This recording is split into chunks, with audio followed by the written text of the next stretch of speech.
Hello மக்களே, எல்லாருக்கும் வணக்கங்க. இன்னைக்கான முதல் ப்ரொமோ ரிலீஸாங்க. முதல் ப்ரொமோவில் வந்து ஸோ இந்த வாரம் ஃபுல்லாமே வந்து ஃபேமிலி டாஸ்க் தான். ஸோ ஒரு ஃபேமிலியாக வந்துட்டு போனாங்க. அதுக்கு வந்து இன்னைக்கான முதல் ஃபேமிலி வந்து யார் வந்திருக்காங்கன்னா, நம்ம வந்து அமித்தோட ஃபேமிலி வந்திருக்காங்க. ரஞ்சினி மற்றும் அவங்க பாப்பா வந்திருக்காங்க. ஸோ அமித்துக்கு வந்து ரொம்ப பிடிச்ச ஒரு விஷயம் பாப்பா ப்ளஸ் அவங்க ஒய்ஃபு. ஓகேங்களா, அவங்க பாப்பா வந்து அவ்வளோ பிடிக்கும் போல அமித்து. ரொம்ப நிறைய வாட்டி சொல்லிட்டு இருந்தார். ஸோ அந்த டாஸ்கில் வந்து சில மிஸ்டேக்ஸ் பண்ண கூட வந்து நான் போய் சொன்னார், நான் வந்து எந்த தவறும் செய்யலை. சேது சார் வந்து சும்மா என்னை திட்டினார். அந்த மாதிரிலாம் சில விஷயங்கள் பேசி ரொம்ப க்யூட்டாக இருந்துச்சு. ஸோ அவருக்கு வந்து இந்த கேமை தாண்டி அவங்க பொண்ணு தான் ரொம்ப இம்பார்ட்டன்ட்டு ரொம்ப பயங்கரமாக வந்து ரிவீல் பண்ணியிருந்தார். ஸோ அவங்க ஒய்ஃப் வந்து என்ன சொன்னாங்க, என்னென்ன க்ளூஸ் கொடுத்தாங்க, என்னெல்லாம் மாறி இருக்குது, மாற்று வரா இல்லையா அப்படின்லாம் நம்ம டீட்டெயிலாக பார்க்க போகிறோம்.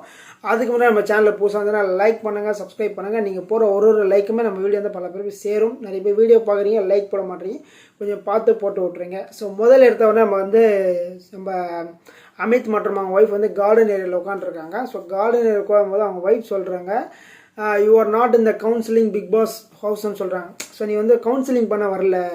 ஏன்னா வந்து நான் இந்த வாரம் ஃபுல்லாகவே அமித் சொல்லியிருப்பேன். அமித் வந்து நிறைய இடத்துல வந்து உட்காந்துட்டு கேட்டுகிட்டே இருக்கார். ஸோ யார் பார்த்தீங்கன்னா சாண்ட்ரா பற்றி கேட்டுகிட்டே இருக்கார். சாண்ட்ரா சொல்கிற கஷ்டங்கள், சாண்ட்ரா அழுவுறது, அதெல்லாம் கேட்டுக்கிட்டு அவரே வந்து என்ன பண்ணுறாருன்னா, அவரும் வந்து அவர் சில விஷயங்கள் நோட் பண்ணார்ல, அந்த விஷயத்தை சாண்ட்ரா கிட்ட ஷேர் பண்ண ஆரம்பிச்சிட்டாரு. ஸோ ஏன்னா வந்து அவங்கள பற்றி இவங்கள பற்றி பின்னாடி காசி பேசுவாங்க, அந்த விஷயத்த வந்து ஸ்டார்ட் பண்ணிட்டாரு. நிறைய வாட்டி வந்து சாண்ட்ரா கூட ரொம்ப போன வாரம் ஃபுல்லாக சாண்ட்ரா நிறைய வாட்டி ஸ்பெண்ட் பண்ணிட்டார்.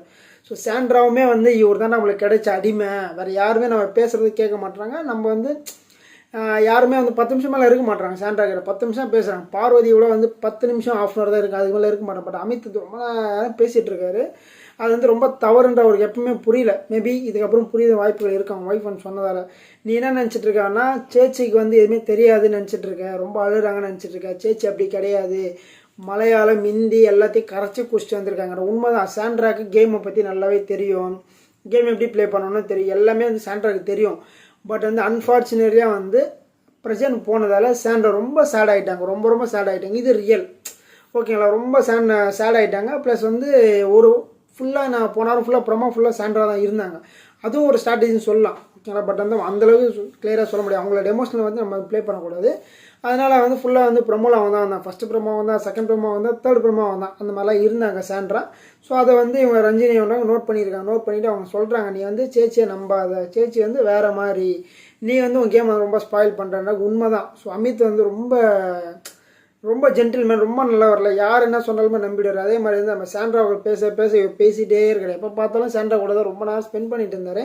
ஸோ அது வந்து ரொம்ப தவறுன்ற மாதிரி ஒரு பாயிண்ட், வேலிடான ஒரு பாயிண்ட் ஒன்று சொல்லியிருந்தாங்க. ஸோ அது உண்மை தான். அவங்க கூட வந்து இல்லாமல் இருந்தால் அமித்தோட கேம் வந்து கொஞ்சம் சேஞ்ச் ஆக வாய்ப்புகள் இருக்குது.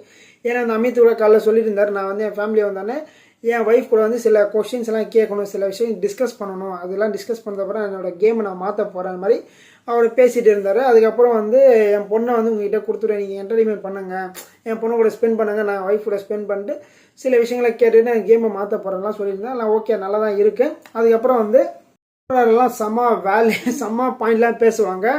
கரெக்டாக எல்லாத்தையுமே நோட் பண்ணி வச்சுருப்பாங்க. எல்லாமே வந்து டைரியில் எழுதுற மாதிரி வந்து மைண்டில் எழுதி வச்சுருப்பாங்கன்னு சொன்னாங்க. கரெக்டு தான். அரோரா வந்து உண்மையாலே அதான் பண்ணிகிட்டு இருக்காங்க. எங்கெல்லாம் என்னென்ன நடக்குது, எந்த வாரம் என்ன நடந்துச்சு, என்ன இன்சிடென்ட் நடந்துச்சு, எல்லாத்தையும் பக்காவாக மைண்டில் வச்சுருக்காங்க. ஸோ அதான் வந்து ரஞ்சினி சொல்கிறாங்க, பயணம் நோட் பண்ணி வச்சுட்டு எந்த வாரம் இந்த வீக்கெண்டில் என்ன பேசணும், வீக் டேஸில் என்ன பேசணும், யாருக்கிட்ட என்ன பேசணுன்றதெல்லாம் வந்து கிளியர் கட்டாக தெரிஞ்சு வச்சுருப்பாங்க. அரோரெல்லாம் வேறு லெவலில் வச்சுட்டு அப்படியே அமித் வந்து பயணம் உயர்ந்து பார்க்குறாரு. அரோரா வந்து ஆக்சுவலி வந்து அதான் பண்ணிகிட்டு இருக்காங்க. கரெக்டான பாயிண்ட்ஸ்லாம் பேச ஆரம்பிச்சிட்டாங்க. கரெக்டான பாயிண்ட்ஸ், இந்த பாயிண்ட் வந்து இது பேசினா இங்கே கரெக்டாக இருக்கும், விஜேஎஸ் கிட்ட என்ன நோட் பண்ணணும், என்ன அட்ரஸ் பண்ணணும், ஸோ இவங்ககிட்ட என்ன அட்ரஸ் பண்ணணும், இவங்ககிட்ட என்ன பேசணும், எவ்வளோ நேரம் பேசணும், என்னென்ன பாயிண்ட்லாம் பேசணும், ரொம்ப கிளியர் கட்டாக வந்து அரோரா வந்து நோட் பண்ணி வச்சுருக்காங்க.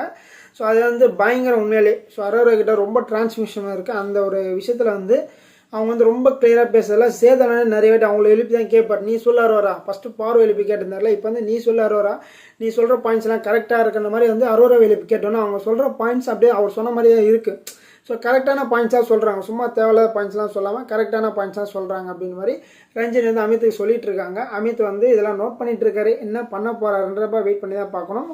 நம்ம பாரு பற்றி சொல்கிறாங்க. பாரு வந்து ரொம்ப தூரமாக இருக்கு, பாருகிட்ட ரொம்ப க்ளோஸாக இருக்கிற நீ, அது வந்து ஒன்று ரொம்ப ஆபத்தான ஒரு விஷயம். ஸோ அப்படின்னு சொல்லும்போது இவர் அமித் வந்து பாரு என்னை பற்றி பின்னாடி பேசுகிறாளா, பின்னாடி பேசுவாங்க, அவ்வளோ லாயல்ட்டி, உன்னோட லாயல்ட்டி அவ்வளோதான் அந்த மாதிரி சொல்லிட்டு இருக்காங்க. ஸோ வந்து அவர் என்ன நினச்சிட்டா, எல்லாருமே நம்மகிட்ட ஜாலியாக இருக்காங்க, எல்லாமே ஜாலியாக இருப்பாங்கன்னு நினச்சிட்டு இருந்தார். பட் அது கிடையாது பிக் பாஸ்.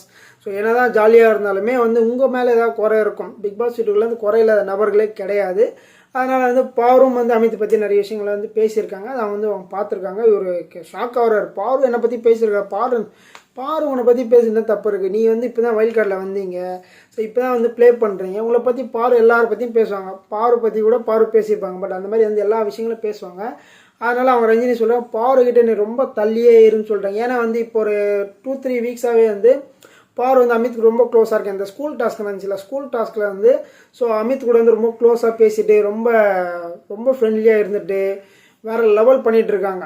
ஸோ அவங்க கூட ரொம்ப க்ளோஸாக பேசிட்டு வாடா போடான்னு சொல்கிறது அவங்க ஓகே வாட் எவர் ஃப்ரெண்ட்ஷிப்பு.